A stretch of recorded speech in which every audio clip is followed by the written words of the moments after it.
প্রতি বছরের মতো এবারও মাহে রমজান উপলক্ষে সম্প্রীতির দাওয়াতে ইফতার আয়োজন করলেন পুরাতন মালদা পৌরসভার ২০ নম্বর ওয়ার্ডের মির্জাপুর কোহিনূর স্মৃতি সংঘের সদস্যরা। রবিবার ১৫তম রোজা শেষে কোহিনূর স্মৃতি সংঘের পক্ষ থেকে এলাকার হিন্দু মুসলিম উভয় সম্প্রদায়ের মানুষকে নিয়ে ইফতার পার্টির আয়োজন চোখে পড়ে।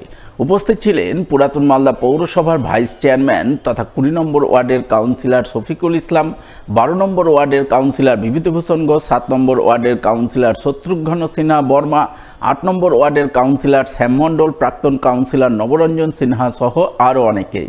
তারা সকলে মিলে মির্জাপুর এলাকার সাধারণ মানুষকে নিয়ে কোহিনূর স্মৃতি সংঘের উদ্যোগে আয়োজিত ইফতার পার্টিতে অংশগ্রহণ করেন, দোয়া প্রার্থনা করে ইফতারি করেন, সম্প্রীতির বার্তা তুলে ধরেন। এই প্রসঙ্গে পুরাতন মালদা পৌরসভার ভাইস চেয়ারম্যান তথা ২০ নম্বর ওয়ার্ডের কাউন্সিলর শফিকুল ইসলাম জানান, প্রতি বছরের মতো এবারও মঙ্গলবারই মির্জাপুর এলাকার কোহিনূর স্মৃতি সংঘের পক্ষ থেকে দাওয়াতে ইফতার পার্টি আয়োজন করা হয়েছে। এখানে কোনো ভেদাভেদ নেই, হিন্দু মুসলিম সকলে মিলে একসঙ্গে ইফতারি করে সম্প্রীতির বার্তা তুলে ধরলেন। আমরা প্রতিবারের নাই এবছরও কোহিনূর স্মৃতি সংঘের প্রত্যেকটা সদস্য মিলে যে সম্প্রীতির একটা বার্তা প্রতিবারই আমরা দিই আমাদের ক্লাবের পক্ষ থেকে, যেখানে জাতি ধর্ম নির্বিশেষে আমরা সবাই আজকে ১৫টা রোজা ইফতার আমরা সবাই মিলে একসাথে করলাম। আমরা যেরকম এই ইফতারের সময় রোজার সময় আমরা দাওয়াত করি আমাদের প্রাক্তন চেয়ারম্যান বিভূতিভূষণ ঘোষ মশাইকে, আমরা ঈদের সময় দাওয়াত করি নবরঞ্জন সিনহা বর্মাকে, আমরা ঈদের সময় দাওয়াত করি ঝুলন সিনহাকে, আমরা ঈদের সময় দাওয়াত করি শ্যাম মণ্ডলকে, আমাদের কাউন্সিলরকে। ঠিক উল্টোটা পুজোর সময় আমরা তাদের বাড়িতে যাই যে পুজোর সময় তাদের নিমন্ত্রণ খেতে। এটা হচ্ছে আমাদের সম্প্রীতি, এটা হচ্ছে বাংলার সম্প্রীতি। আমাদের কোহিনূর স্মৃতি সংঘের পক্ষ থেকে এবার প্রতি বছর যেভাবে আমরা ইফতার আয়োজন করি এবারও করা হয়েছে। প্রায় ১২০০ মানুষ এলাকার আজকে সবাই মিলে আমরা ইফতার একসাথে করি। রবিবার পবিত্র রমজান মাসের ১৫তম রোজা পালন শেষে ইফতার পার্টি আয়োজন করলেন মালদা শহরের পিরোজপুর আমলিতলা জামে মসজিদ কমিটি।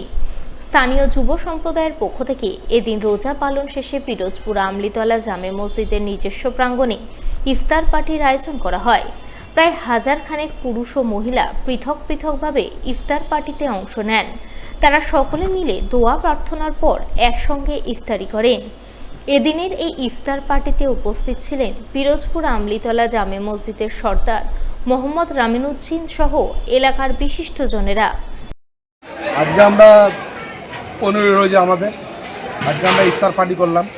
আমাদের এখানে সকল মানুষ আমরা নিমন্ত্রণ জানিয়েছিলাম যে আপনারা আসুন। আজকে আমাদের ১৫ রোজা, আমাদের সমাজের যে যুব সমাজ আছে, ইয়ং ছেলেরা, তাদের ব্যবস্থাপনায় আজকের এই অনুষ্ঠান। প্রায় হাজার খানেকের উপরে আমরা আয়োজন করেছি। মালদা জেলা পরিষদের সভাধিপতি লিপিকা বর্মন ঘোষের উদ্যোগে তৃণমূল আইডি সেলের কর্মীদের নিয়ে এক সাংগঠনিক সভা ও ইফতার পার্টি হয়ে গেল রবিবার। এদিন মালদা শহরে আয়োজিত এই সাংগঠনিক সভা ও ইফতার পার্টিতে তৃণমূল আইসি সেলের কর্মীরা অংশগ্রহণ করেন। উপস্থিত ছিলেন জেলা তৃণমূল সভাপতি আব্দুর রহিম বক্সি, জেলা পরিষদের সভাধিপতি লিপিকা বর্মন ঘোষ সহ অন্যান্যরা। তারা সকলে মিলে প্রথমে তৃণমূল আইডি সেলের কর্মীদের মুখ্যমন্ত্রী মমতা বন্দ্যোপাধ্যায়ের বিভিন্ন উন্নয়নমূলক কর্মকাণ্ডের প্রচার আরও বেশি করার আহ্বান জানান।